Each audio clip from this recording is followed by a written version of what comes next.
Welcome to Compensation Nation episode 11, the show where we check in and see how everybody's been compensating week to week. We are your hosts, Ian Tappensnort and Colin Cowturd. We'll be recapping each game and hearing from the coaches. So without further ado, let's get into the first game of the week. Oh man, here we go again. We got another trade coming in. Looks like, well, first of all, let's just say this doesn't matter at all because it didn't affect the games this week. But it looks like we got Birds Are Made Up agreeing to a trade with the Falcons. Little running back swappity swip. It's not even in any way, shape, or form. It shouldn't be fair. And, 2 weeks in a row, 2 trades in a row, collusion, whatever. We're moving on. So then in game 1 this week, we had War and Peace laying the smackdown on Ladd's Golden Penix, 137-74. We caught up with the coach of War and Peace and asked, Coach Steele, your team has ripped off 4 straight wins, and now you're just a half game back to first place.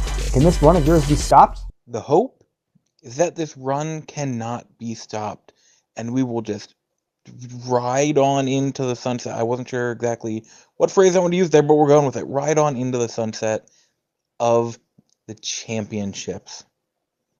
Now, I'm sure I will come across some great teams along the way, and as one of my heroes, Owen Shaw from Fast and Furious 6 says, respect your enemy. So to the teams I am playing in the upcoming weeks, good luck to you. You're going to need it. And then we caught up with the coach on the losing end and asked, J-Dog, you're barely holding on to the division lead, and a stumble this late in the season doesn't help. What will it take to bounce back and finish strong?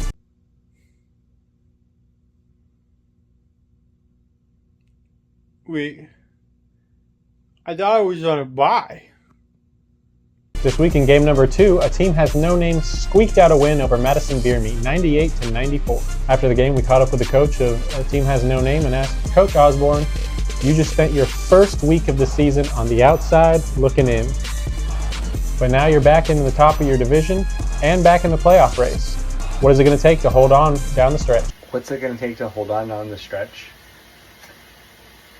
I think you don't remember that I'm not going to win. I've accepted this fate. I can't win. Never. It's not going to happen. It hasn't happened for the first 9 seasons. Why would it happen this season? I can't win. We also caught up with the coach of the losing team and asked, Coach Wakefield, you had it this week. So close. But in the end, you couldn't hold on. Any consolation for you after a tight loss? I think there's always consolation in having a close game with one of the top seeds in the league. My players played well. They're only going to get better, Justin Jefferson's eventually going to start, getting some points. And we have a lot of backups in this week. And I trust him. We'll see what New Orleans rookie quarterback does for me. I know he's had one good game, but I imagine he'll do a second. We'll see, and I'm excited for this week, and we're going to come out the W. And in game 3 this week, middle of the road walloped Osama bin Laden, 151-120. We caught up with the winning coach and asked, Captain Matthew, a 2-game losing streak had you scouting for a crew.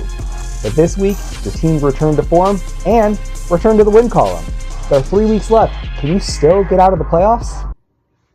All right, so we may have partied a little too hard, slipped up, and got another win under our belts, but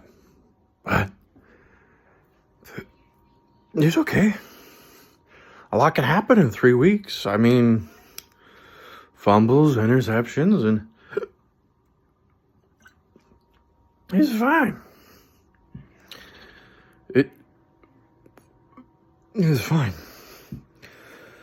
The seas are open, lads.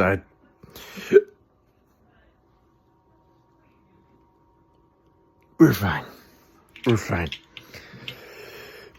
Just someone stop me.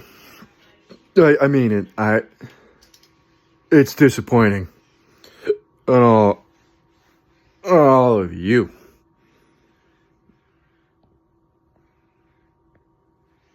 Bye-bye. And then we caught up with the losing coach and asked, Coach Turner, 50 points from your QB, and not even close. I mean, what can you do, you know?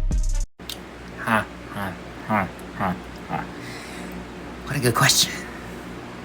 What can I do? I can join the other side. We're coming for you, commissioners. We're coming for you. In game number 4, we had Shrouded in Mystery conquering Birds Are Made Up, 145 to 112. After the game, we caught up with the coach of Shrouded in Mystery and asked, Coach Brandt, after an 0-4 start, you are right there. 3 weeks left and just outside the top 4. Can you complete this comeback?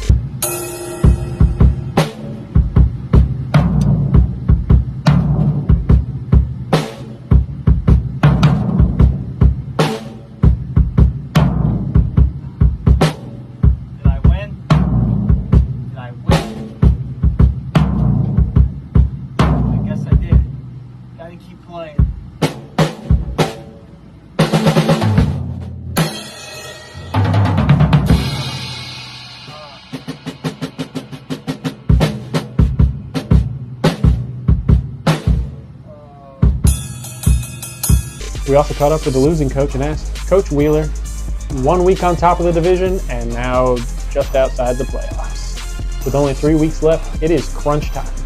How are you going to push back into the playoff picture?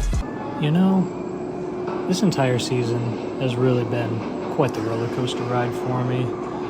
You know, you get the anticipation of starting the year, the draft, building your team, making trades. You know, you think you're on your way to the top. You think you're going to stay there, you know? And, you know, you build and you build and you build up. And then all of a sudden, you find yourself kind of ready to fall a long way down. But, you know, I think if I can just eke out a couple more wins, I think I might be able to sneak into the playoffs. Oh, fuck. Okay, yep, just gotta win these next 3 games in a row. Oh, I've got a fighter's chance. I'm gonna keep trying to twist and turn my team into victory, but there's only so much you can do. Just gotta win 1 game at a time. And then in our final game of the week, we had Benedict Bumblecatch poaching the Falcons, 95 to 79. And then we caught up with the winning coach and asked, Coach Bales, ugly win this week, but a win is a win is a win is a win. However, a performance like this won't typically get you a W most weeks. So how are you going to get more out of your guys? You know, you asked me what I could do this week to get more from my team. What team? The injured guys? Guys who have a bye week this late in the season? Jamar Chase? Can't do him. He's been suspended because he shared his bodily fluids with another guy. I don't have a team. Look at this garbage. And then we caught up with the coach of the losing side and asked, Coach Hall, this week you've lost again. And No.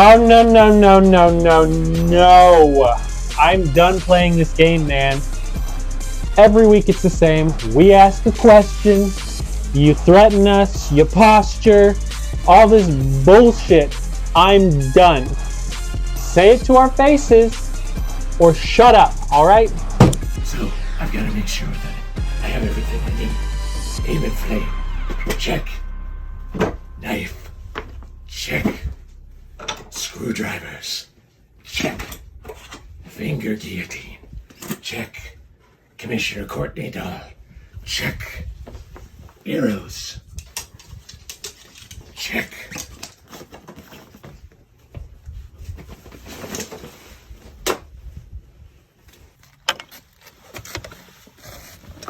And of course, you can never leave home without your gasoline.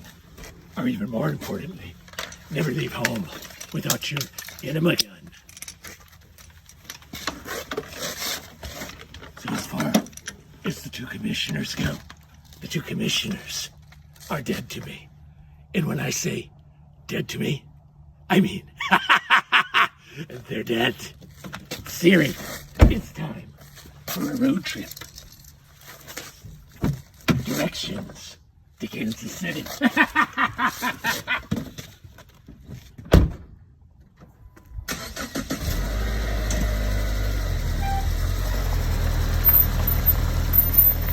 That wraps up week 11 of Compensation Nation.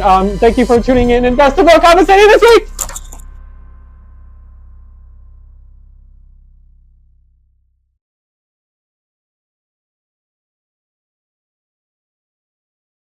Peanut butter jelly time. Peanut butter jelly time. Peanut butter jelly. Peanut butter jelly. Some. Peanut butter jelly.